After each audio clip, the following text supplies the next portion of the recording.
Намалениот број на заразени со COVID-19 ќе ја врати администрацијата на работните места. Владата смета дека административците кои со месеци работеа од дома или ротираа во смени со паузи, од 1 февруари треба да се вратат на работа. Побарале мислење од Комисијата за заразни болести која треба да пресече и дали некоја категорија работници треба да биде изземена од одлуката.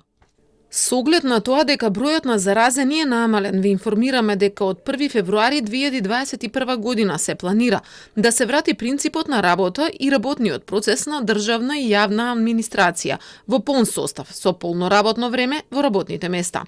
За овој став претходно ќе се побара и дополнително мислење од Комисијата за заразни болести.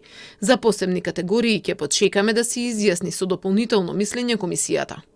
Министерството за информатичко општество и администрација ќе го достави предлогот до Комисијата. Одговор очекуваат во најбрзо време, пошто владата треба пак да донесе нова одлука.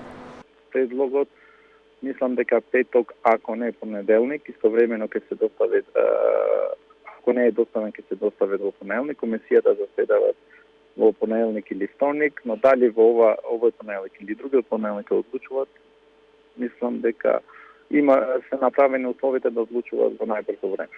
Мислам дека добро го поминавме и ова ситуација, се надевам и после овие последни ослободување, ова ќе биде последна позитивна одлука за јавната администрација да работи целосно и се надеваме дека повеќе нема да има ограничување на работното време. Администрацијата од почетокот на пандемијата не работи во полн состав и со полно работно време. Во март владата донесе одлука да работат од дома. Во јуни дел од нив беа вратени на работа, ослободени беа бремените жени, хронично болните и родителите на деца до 10 години. Но со отворањето на градинките во септември мерката веќе не важеше. Имаше и протести на родителите на деца до 10 години, а реагира и хронично болните кои беа вратени на работа, освен оние кај кој специјалист констатира дека им е влошена здравствената состојба. Последната одлука владата ја донесе на 20 октомври, кога бројката на заразени почна нагло да расте. Се препорача на целата државна и јавна администрација, општините и судовите да работат во смени, од дома или со ротаци.